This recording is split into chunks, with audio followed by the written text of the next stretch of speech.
साहब श्री चंद्रशेखर जी आजाद।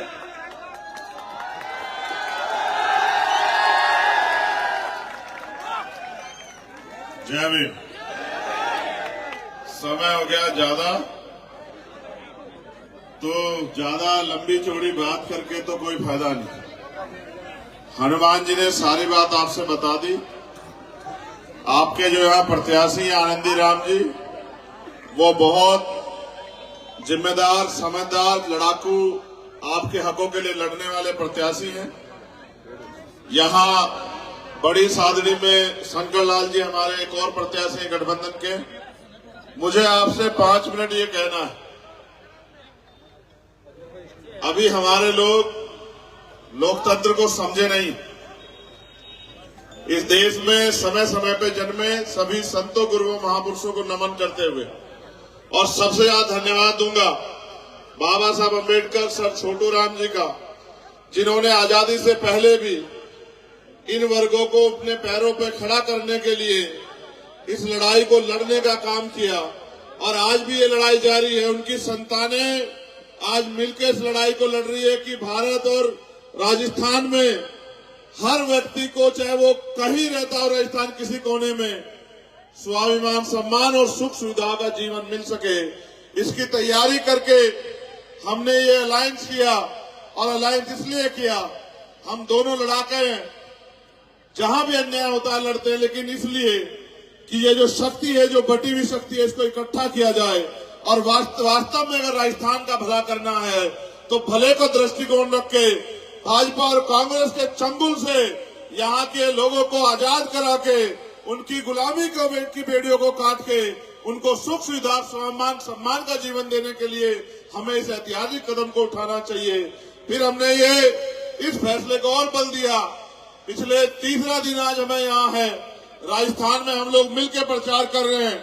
जिस तरह का माहौल भरतपुर अलवर में है, जिस तरह का माहौल दौसा में है, जिस तरह का माहौल आज यहाँ मेवाड़ की धरती पे देखने को मिल रहा है, मैं लिख कर देता हूँ कि आने वाला कल अगर राजस्थान में किसी का है तो वो किसानों का, नौजवानों का, कमजोरों का, महिलाओं का, बुजुर्गों का, आरएलपी का और एसपी का है।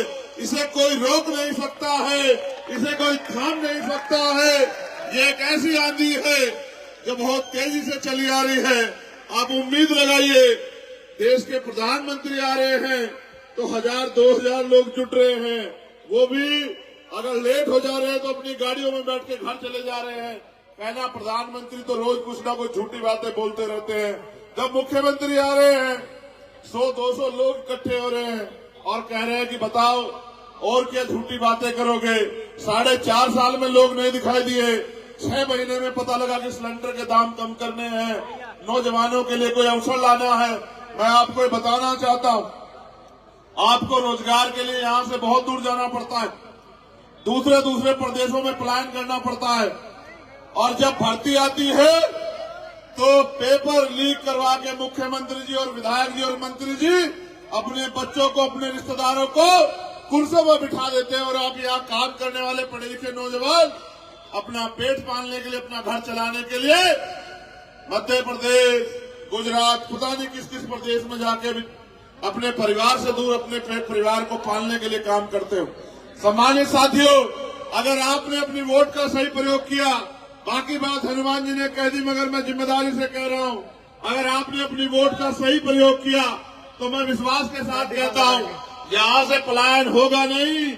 यहाँ के रोजगार को देखने के लिए अन्य प्रदेश के लोग राजस्थान आया करेंगे कि किस तरह से राजस्थान में खुशहाली बढ़ रही है। हमने कई बार की सरकारें देखी हैं, अगर सरकार दिल से कुछ करना चाहे तो यहाँ इस क्षेत्र में भी बड़े बड़े रोजगार, कंपनियां, फैक्ट्रियां लग सकती हैं। एक एक विधानसभा में 20-30 हजार नौजवानों को रोजगार मिल सकता है, माँ बहनों को घर पर रोजगार पहुंच सकता है। और जैसा हमारे प्रत्याशी, मैं धन्यवाद दूंगा उनके संकल्प का, उन्होंने संकल्प लिया कि वो जूते नहीं पहनेंगे, चप्पल नहीं पहनेंगे। मैं उनसे कहूंगा कि कुदरत के आशीर्वाद से और आप सब लोगों के सहयोग प्यार से वो दिन दूर नहीं जब इस क्षेत्र में पानी भी आएगा और यहाँ की समस्याओं का, हर एक समस्या का समाधान भी होगा। और उस समाधान के सूत्रधार भी आप होंगे। मेरे प्यारे साथियों, ये बात आप गौर कर लो। आप भाषण रोज सुनते लोग, मगर ये भाषण नहीं, ये आपकी सच्चाई है लोकतंत्र की। सरकारें बहुत वादे करते हैं, 700 रुपए का सिलेंडर, 500 रुपए का सिलेंडर, वृद्धा पेंशन, ये पेंशन, वो पेंशन, इतने पैसे, इतना किसानों को सम्मान निधि। आपको ने कभी सोचा कि सरकारों पे पैसा कहां से आता है? कभी आपने जानने का प्रयास किया? क्या मुख्यमंत्री जी कोई बिजनेस करते हैं जिससे पैसा निकाल के लाते हैं? क्या प्रधानमंत्री जी कोई जमीन बेच के पैसा निकाल के लाते हैं? आप और हम जो टैक्स देते हैं उसी पैसे से सरकार का बजट बनता है। आपका पैसा आपके ऊपर लगाना कोई बड़ा काम नहीं है, वो तो आपका पैसा लेके लगाते भी नहीं है। लेकिन यहाँ आपके बीच में जो भावी मुख्यमंत्री है राजस्थान के, मैं लिख के देता हूँ, हनुमान जी बेनीवाल, 3 लाख करोड़ से ज्यादा का बजट है। एक एक पैसा गरीबों को उनको पैरों पे खड़ा करने के लिए लगाया जाएगा। और खुशहाली जब तक लोगों के घरों में नहीं आएगी तब तक हम लोग चैन से कुर्सी पे नहीं बैठ के आपके लिए संघर्ष करते रहेंगे। आज जो ये प्यार आपने करमासन की धरती पर दिखाया है, इतना बड़ा जनसैलाब जो आप यहाँ, इतने बड़े जनसैलाब के रूप में जो आप मौजूद है, मैं आपको ये कहना चाहता हूँ, किसी की बातों में मत आना। आपको प्रलोभन देने, आपको बेवकूफ बनाने, आपको आपसे बड़ी बड़ी बातें करने बहुत आएंगे। और मैं आनंदी राम से कहूंगा कि वो यहां आए। आपको ये बताओ, आपको 1 महीने का प्रलोभन और झूठी बातें चाहिए या 5 साल के लिए अपनी कुर्सी मजबूत करनी है? आप बताओ। अगर 5 साल के लिए कुर्सी मजबूत करनी है तो 1 महीने वालों की बातों में मत आना। ये 1 महीने वाले चुनाव के बाद आपकी बस्तियों में नहीं आके देखेंगे। और अगर देखा हो तो आप अपने आसपास जाके देख लो। कभी विधायक जी, मंत्री जी आपकी गलियों में आए हो क्या पूछने कि किसका पेट भूखा है, किसके सर पे छत है या नहीं है, किसकी बच्ची को पढ़ाई की दिक्कत आ रही है, किसके पिता को, माँ को अच्छे इलाज की व्यवस्था नहीं हो पा रही है? अगर इन सब की समस्या कोई दूर करेगा तो राजस्थान में आरएलपी एसपी गठबंधन करेगा और पावर ऑफ बैलेंस हमारे पास होगी, आप जनता के पास होगी। क्योंकि जितने विधायक हमारे जीत के जाएंगे उतनी ताकत हमारी बनेगी। और जब हमारे जरिए सरकार बनेगी तो वो आम जनता की सरकार होगी, किसानों, गरीबों, नौजवानों की सरकार होगी। और जब वो काम करेगी तो पूंजीपतियों के लिए काम नहीं करेगी, किसानों के, नौजवानों के, गरीबों के, कमजोरों के बच्चों के लिए काम करेगी। और जिस तरह का शोषण कमजोर वर्गों पे यहाँ जाति के आधार पे किया जाता है, मैं उनको भी कहना चाहता हूँ अपने साथियों को, जिस दिन आपके पास ताकत होगी, ये सामंतवादी सोच भी उसी दिन घुटने टेक जाएगी। मेरी बात को याद आप रखना, उसी दिन सामंतवादी ताकतें क्या तो घुटने टेक देंगी या प्रदेश छोड़ के कहीं भाग जाएंगी। कोई गुंडागर्दी राजस्थान में नहीं रहेगी।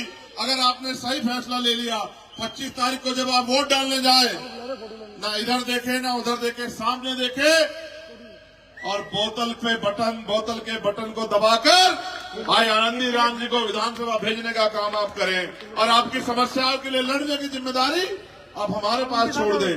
और जो आपकी समस्याएं हैं आज या कल एक लिफाफे में लिख के वो आप हमें दे दें। 3 तारीख को जब परिणाम आ जाएगा और परिणाम आपके फेवर का होगा, 5 तारीख के बाद आपकी वो समस्या है 6 महीने के अंदर क्या तो हम लोग खत्म करा देंगे या फिर आपके लिए तब तक संघर्ष करेंगे जब तक वो समस्याएं खत्म ना हो जाए। बहुत बहुत धन्यवाद।